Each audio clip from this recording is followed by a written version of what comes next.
हम class 11th business studies का chapter 2 पढ़ रहे थे, फॉर्म्स ऑफ बिजनेस ऑर्गेनाइजेशन, जिसमें हमने सोल प्रोप्राइटरशिप क्या होती है, पार्टनरशिप क्या होती है और ज्वाइंट हिंदू अनडिवाइडेड फैमिली, ये सब अच्छे से कवर किया था। उसके अलावा हमने कोऑपरेटिव सोसाइटी भी पढ़ ली थी। बस इसका एक टॉपिक रह गया था, types of cooperative society. And इसके बाद हम आज कंपनी भी पढ़ेंगे और इस चैप्टर को कंप्लीट करेंगे। तो आइए सबसे पहले टाइप से स्टार्ट करते हैं, टाइप्स ऑफ कोऑपरेटिव सोसाइटीज। सबसे पहले आता है कंज्यूमर्स कोऑपरेटिव सोसाइटीज। अब जैसे कि इसके नाम से ही पता लग रहा है, ये किसके द्वारा बनाई जाती है? कंज्यूमर्स के द्वारा। These societies are formed by the consumers to protect themselves from unfair prices and poor quality products. ये किसके द्वारा बनाई जाती है? कंज्यूमर्स के द्वारा। क्यों बनाई जाती है? अपने आप को प्रोटेक्ट करने के लिए फ्रॉम अनफेयर प्राइजेस और पुअर क्वालिटी प्रोडक्ट्स, यानी कि अपने आप को अनफेयर प्राइजेस और पुअर क्वालिटी प्रोडक्ट से प्रोटेक्ट करने के लिए, बचाने के लिए कंज्यूमर्स ये सोसाइटी बनाते हैं। उसके बाद आता है प्रोड्यूसर्स कोऑपरेटिव सोसाइटीज। अब ये प्रोड्यूसर्स द्वारा बनाई जाती है। These societies are formed by the producers to remove middlemen and increase profit margin. अब मिडलमैन क्या करते हैं? सस्ते में प्रोडक्ट को खरीदते हैं और उन्हें कस्टमर को सेल करते हैं हाई प्राइस पे। अब इसमें क्या होगा? प्रोड्यूसर्स क्या करेंगे? मिडलमैन को रिमूव कर देंगे, जिससे वो डायरेक्टली कस्टमर को प्रोडक्ट सेल करेंगे थोड़े अच्छे प्राइस पे, जिससे इनका क्या होगा? प्रॉफिट मार्जिन इंक्रीज हो जाएगा। उसके बाद आता है marketing cooperative societies. These societies formed by small producers and farmers to help in marketing and selling their products at fair prices. ये किसके द्वारा बनाई जाती है? स्मॉल प्रोड्यूसर्स और फार्मर्स के द्वारा। क्यों बनाई जाती है? हेल्प करने के लिए मार्केटिंग में और सेल करने के लिए अपने प्रोडक्ट्स को फेयर प्राइसेस पे। फिर आती है credit cooperative societies. These societies are formed by people who need financial help. ये किसके द्वारा बनाई जाती है? उन लोगों के द्वारा बनाई जाती है जिनको फाइनेंशियल हेल्प की जरूरत होती है। They provide loans to members at lower prices, lower interest rate. ये क्या करते हैं? लोन प्रोवाइड करते हैं अपने मेंबर्स को लो इंटरेस्ट रेट पर। फिर आता है farmers cooperative societies. These societies are formed by farmers to get seeds, fertilizers, pesticides and other farming facilities at reasonable cost. ये किसके द्वारा बनाई जाती है? फार्मर्स के द्वारा। क्यों बनाई जाती है? ताकि सीड्स, फर्टिलाइजर्स, पेस्टिसाइड्स और अदर फार्मिंग फैसिलिटीज प्रोवाइड कर सके रीजनेबल रेट पर। एंड फिर आता है cooperative housing society. These societies are formed by people to solve housing problems. They provide loans, land और houses at reasonable rates to members. अब मान लो जिनके पास घर नहीं है, उन्होंने अपनी सोसाइटी बना ली, तो इसमें क्या करेंगे? मेंबर्स लोन्स प्रोवाइड करेंगे, लैंड प्रोवाइड करेंगे और हाउसेस देंगे रीजनेबल रेट पर, यानी मार्केट से कम रेट पर मेंबर्स को क्या मिल जाएगा? लैंड मिल जाएगी, लोन मिल जाएगा या फिर घर ही मिल जाएगा। तो कौन कौन सी सोसाइटीज होती है? Consumers cooperative society. ये क्यों बनाई जाती है? अपने आप को प्रोटेक्ट करने के लिए अनफेयर प्राइसेस से और पुअर क्वालिटी प्रोडक्ट से। उसके बाद प्रोड्यूसर्स कोऑपरेटिव सोसाइटी, प्रोड्यूसर्स द्वारा बनाई जाती है। क्यों बनाई जाती है? मिडलमैन को रिमूव करने के लिए और अपना प्रॉफिट मार्जिन इंक्रीज करने के लिए। उसके बाद आते हैं मार्केटिंग कोऑपरेटिव सोसाइटीज। ये किसके द्वारा बनाई जाती है? स्मॉल प्रोड्यूसर्स और फार्मर्स के द्वारा। क्यों बनाई जाती है? मार्केटिंग में हेल्प करने के लिए और अपने प्रोडक्ट्स को सेल करने के लिए फेयर प्राइसेस पर। फिर आती है क्रेडिट कोऑपरेटिव सोसाइटीज। ये किसके लिए बनाई जाती है? उन लोगों के लिए जिन्हें फाइनेंशियल हेल्प की जरूरत होती है। ये क्या करते हैं? अपने मेंबर्स को लोन देते हैं लो इंटरेस्ट रेट पर। एंड फिर आती है farmers cooperative society. These societies are formed by farmers. ये सोसाइटी फार्मर्स के द्वारा बनाई जाती है ताकि उन्हें सीड्स, फर्टिलाइजर्स, पेस्टिसाइड्स और अदर फार्मिंग फैसिलिटीज दे रीजनेबल कॉस्ट पर। और फिर आती है कोऑपरेटिव हाउसिंग सोसाइटी। अब जिनके पास घर नहीं है उनको घर प्रोवाइड करेंगे, लोन्स प्रोवाइड करेंगे या लैंड प्रोवाइड करेंगे रीजनेबल कॉस्ट पर। और ये किसको फैसिलिटी दी जाती है? सिर्फ मेंबर्स को। उसके बाद आती है हमारी जॉइंट स्टॉक कंपनी। अब कंपनी क्या होती है? कंपनी क्या होती है? एक आर्टिफिशियल पर्सन होता है जिसकी सेपरेट लीगल एंटिटी होती है। जैसे आप सभी की एक पहचान है, अपनी आइडेंटिटी है, जैसे ही हम क्या करते हैं, एक कंपनी बना देते हैं जो आर्टिफिशियल पर्सन गिनी जाती है और उसकी सेपरेट लीगल एंटिटी होती है। फॉर एग्जाम्पल मान लो आपने एक रोबोट बनाया है, वो क्या हुआ, एक आर्टिफिशियल पर्सन हुआ, और आपने उसे एक नेम दे दिया, तो वो क्या है, अपने नेम से जाना जाएगा, ना कि आपके नेम से। तो वो क्या है, एक आर्टिफिशियल पर्सन है जिसकी एक सेपरेट लीगल एंटिटी है। वैसे ही कंपनी होती है, हम कंपनी बनाते हैं, ठीक है, आर्टिफिशियल पर्सन हो गया, उसको नेम दे देते हैं, तो वो क्या, सेपरेट लीगल एंटिटी बन जाती है। अब वो ओनर के नेम से नहीं जानी जाती, जिसने बनाया उसके नेम से नहीं जानी जाती, अपने खुद के नेम से जानी जाती है। अब सेपरेट लीगल एंटिटी है तो इसका बेनिफिट क्या है, कंपनी अपने नेम पर कॉन्ट्रैक्ट भी कर सकती है और एसेट्स भी परचेज कर सकती है। आइए अब पढ़ते हैं। Joint stock company is an artificial person, ये क्या आर्टिफिशियल पर्सन होती है, and separate legal entity created by law. ये सेपरेट लीगल एंटिटी होती है जो लॉ के द्वारा या लॉ के अंडर बनाई जाती है। अब ये 3 वर्ड से मिलके बना है जॉइंट, स्टॉक और कंपनी। जॉइंट का मतलब होता है कलेक्टिवली, स्टॉक का मतलब होता है शेयर्स, डिबेंचर्स या फिर सिक्योरिटीज, और कंपनी का मतलब होता है सेपरेट लीगल एंटिटी। उसके बाद इसके फीचर्स की बात करें तो सबसे पहले आता है आर्टिफिशियल पर्सन। कंपनी क्या होती है, एक आर्टिफिशियल पर्सन होती है। क्यों, क्योंकि ये लॉ के अकॉर्डिंग बनती है, यानी लॉ के अंडर बनती है। The company is created by law, so it is called an artificial person. उसके बाद आती है सेपरेट लीगल एंटिटी। ये क्या होती है, सेपरेट लीगल एंटिटी होती है, ये अपने नाम पर कॉन्ट्रैक्ट भी कर सकती है, एसेट्स भी परचेज कर सकती है और लोन भी ले सकती है। The company has its own identity separate from its owners, ये अपने ओनर से अलग पहचान होती है, इसकी ओनर के नेम से नहीं जानी जाएगी। उसके बाद आता है formation. The company is formed and registered under the companies act 2013। ये क्या, फॉर्म्ड बनाई जाती है और रजिस्टर्ड होती है कंपनीज एक्ट 2013 के अंडर। उसके बाद आता है perpetual succession. The company continues to exist even if share holders change. अब क्या, शेयर होल्डर्स चेंज होते रहते हैं, कंपनी के प्राइसेस हाई होते हैं तो शेयर होल्डर्स क्या करते हैं, शेयर्स को सेल कर देते हैं, फिर न्यू शेयर होल्डर्स उसको परचेज करते हैं। तो यहाँ पे क्या हो गया, शेयर होल्डर्स चेंज हो गए, पर कंपनी तो चलती रहेगी, वो थोड़ी रुकेगी। तो the company continues is exist even if share holder change. Company exist करेगी चाहे आपके शेयर होल्डर चेंज होते रहे। फिर आता है control. The company is controlled the company is controlled by share holders through voting right. Company को control कौन करता है, कंपनी के share holders by voting rights. अब शेयर होल्डर्स क्या करेंगे, कंपनी को चलाने के लिए कोई तो चाहिए जिसे हम बोर्ड ऑफ डायरेक्टर कहते हैं, ठीक है, तो शेयर होल्डर्स उन्हें अपॉइंट करते हैं अपनी वोटिंग राइट से। उसके बाद आता है limited liability. Share holders are liable only up to the value of their shares. Share holders कब तक लाइबल होंगे, जितनी उन्होंने शेयर परचेज कर रखे होंगे, सिर्फ उसी अमाउंट तक। जैसे अगर किसी ने 10,000 के शेयर खरीद रखे हैं तो वो सिर्फ 10,000 के लिए ही लाइबल होगा, ये नहीं है आप उसकी पर्सनल एसेट्स भी बेच आओ। तो share holders are liable only up to the value of their shares. If a person buys shares worth 10,000, then his liability is limited to 10,000 only. अगर किसी ने 10,000 के शेयर खरीदे हैं तो वो सिर्फ 10,000 के लिए लाइबल होगा। उसके बाद आता है common seal. Company uses common seal और स्टैम्प फॉर ऑफिशियल डॉक्यूमेंट्स। आपने कंपनी की स्टैंप देखी होगी, ऑफिशियल डॉक्यूमेंट्स पे क्या होता है, कंपनी की स्टैंप लगती है। उसके बाद आता है risk. Risk is divided among share holders according to their shares. जो जितने परसेंट शेयर होल्डर होगा उसको उतने परसेंट का रिस्क है। किसी ने कंपनी के 50% शेयर्स खरीद रखे हैं तो वो क्या, कंपनी के 50% रिस्क का भागीदारी होगा। उसके बाद आता है management and control. Company is managed and controlled by the board of director.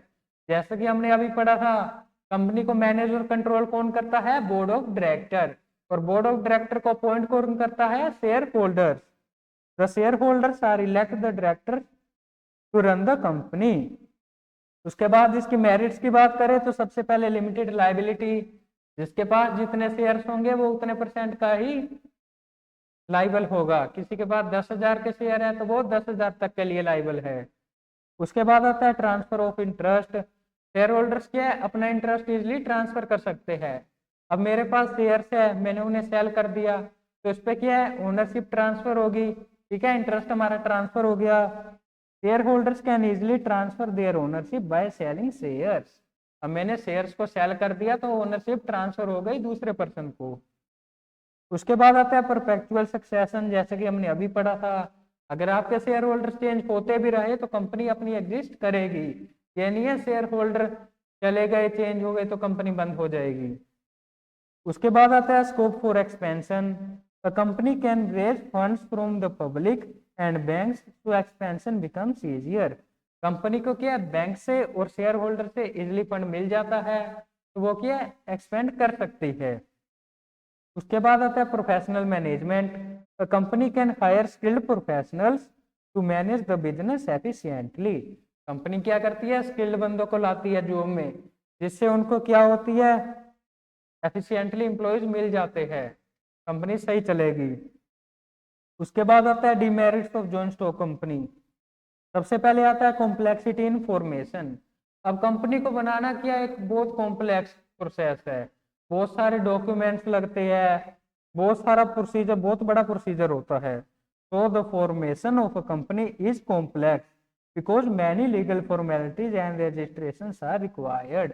इसमें क्या है, बहुत सारी फॉर्मेलिटीज लगती है, डॉक्यूमेंट्स लगते हैं, जो कि एक कॉम्प्लेक्स प्रोसेस बना देता है इसको। उसके बाद आता है लैक ऑफ सिक्रेसी। इसमें क्या बहुत सारे शेयर होल्डर्स होते हैं और कंपनी को शेयर होल्डर से फंड रेज करना होता है, तो उनको क्या करनी पड़ती है, अपने अकाउंट्स को डिस्क्लोज करना पड़ता है, तो इसमें जीरो सिक्रेसी होती है। तो company has to disclose all its important information to the public, तो secrecy can not be maintain properly. इसमें क्या उन्हें डिस्क्लोज करना होती है all important information to the public.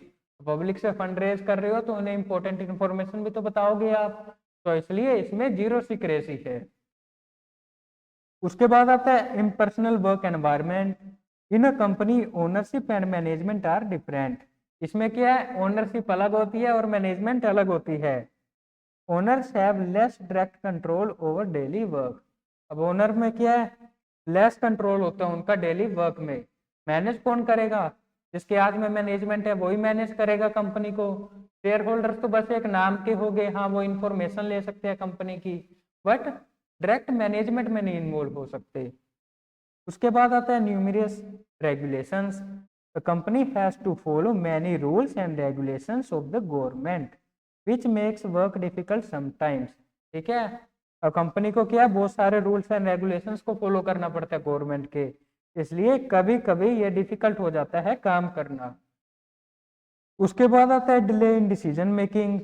Decision making takes more time because decisions are discussed at different management level before approval.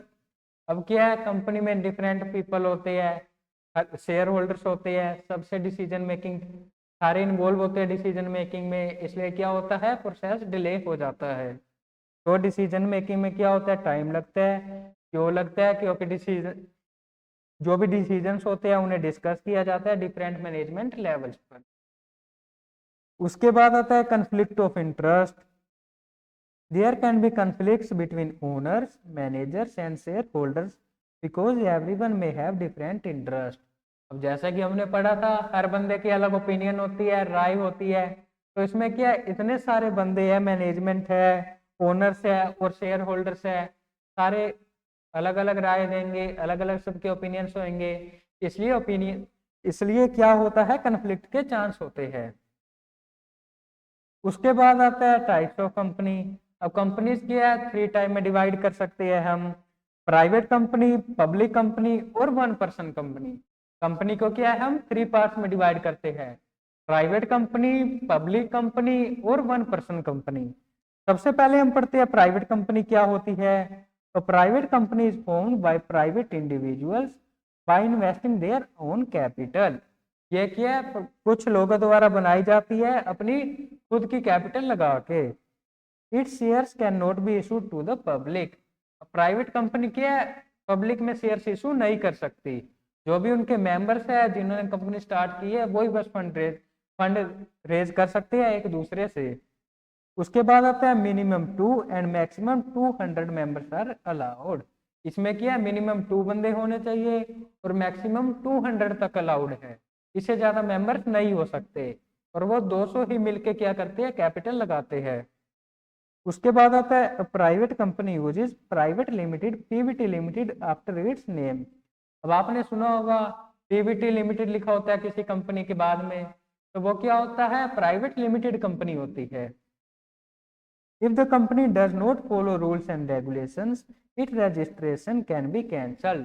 अब अगर company rules and regulations को follow नहीं करेगी तो उनके रजिस्ट्रेशन कैंसिल हो सकता है। उसके बाद कुछ एक्स्ट्रा बेनिफिट्स की बात करें प्राइवेट कंपनी की, तो सबसे पहले आता है only 2 members are needed to start a private company while a public company needs 7 members. अब इसमें क्या है, प्राइवेट कंपनी में सिर्फ 2 मेंबर्स ही जरूरी होते हैं कंपनी को स्टार्ट करने के लिए, बट अगर आप एक पब्लिक कंपनी स्टार्ट करना चाहते हो तो आपको मिनिमम 7 मेंबर्स चाहिए। उसके बाद आता है compare to public company, a private company has to follow fewer rules and regulations.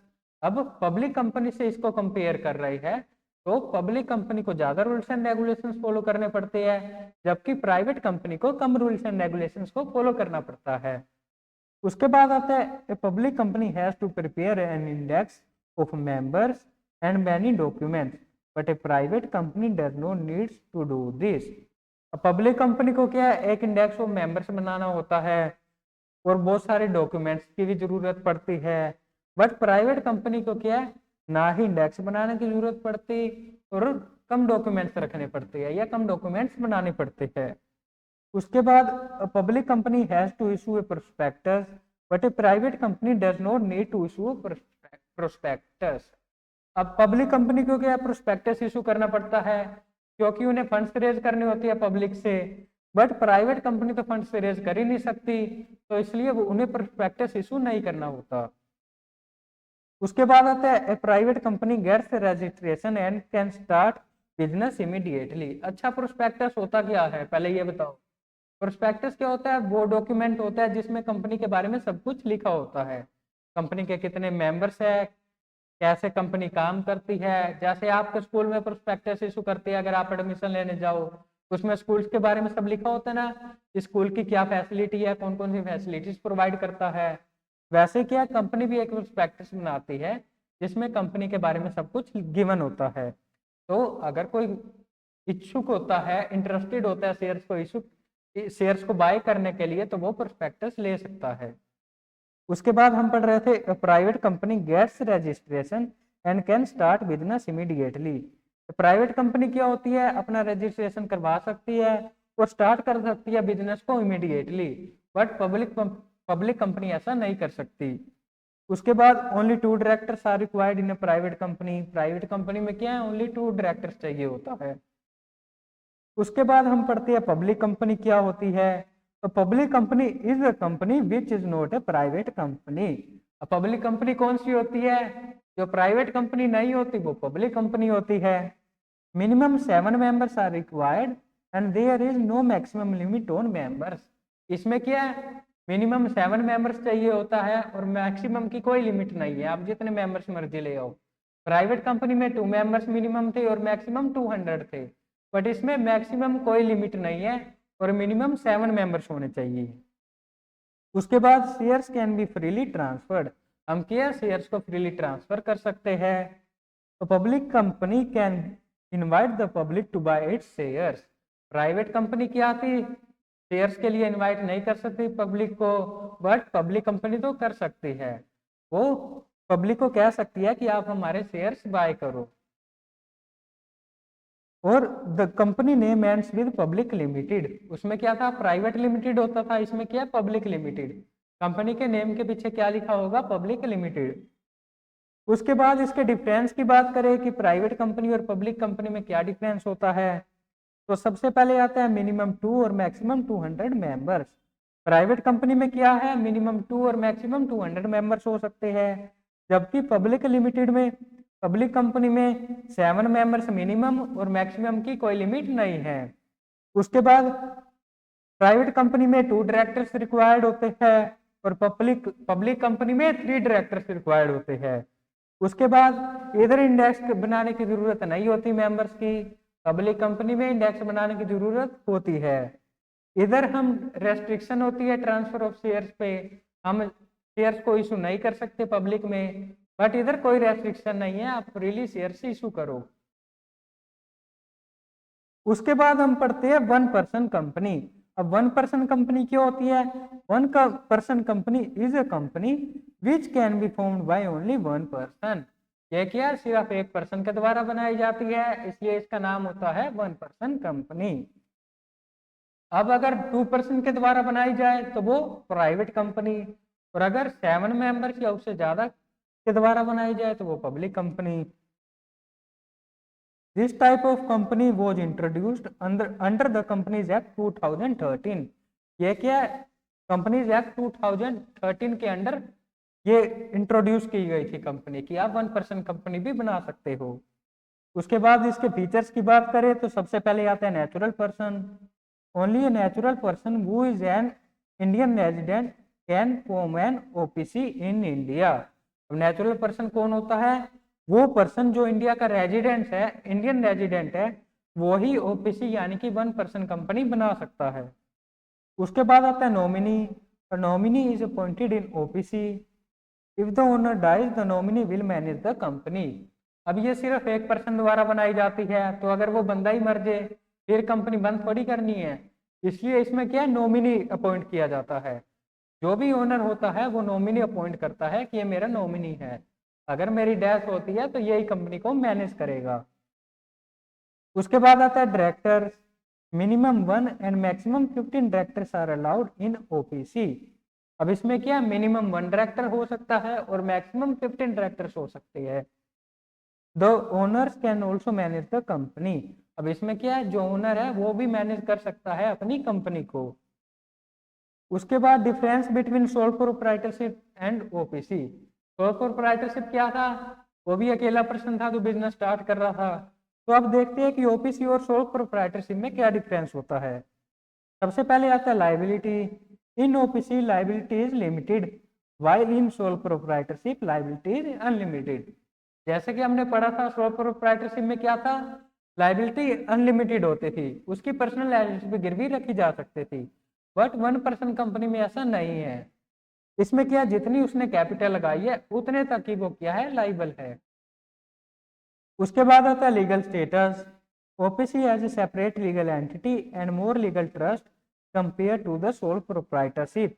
अब ओपीसी क्या है, एक सेपरेट लीगल एंटिटी है, कंपनी खुद के नेम से भी कॉन्ट्रैक्ट साइन कर सकती है, बट सोल प्रोप्राइटरशिप में क्या था, बिजनेस और मालिक को अलग अलग नहीं माना जाता था, उन्हें सेम ही माना जाता था और ओनर के नाम से ही सारे कॉन्ट्रैक्ट होते थे।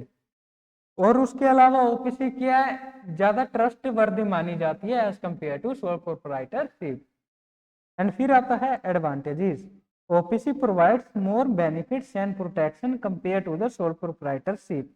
ओपीसी क्या करती है, प्रोवाइड करती है more benefits and protection compare to sole proprietorship. तो इसी के साथ हमारा सेकंड चैप्टर खत्म होता है।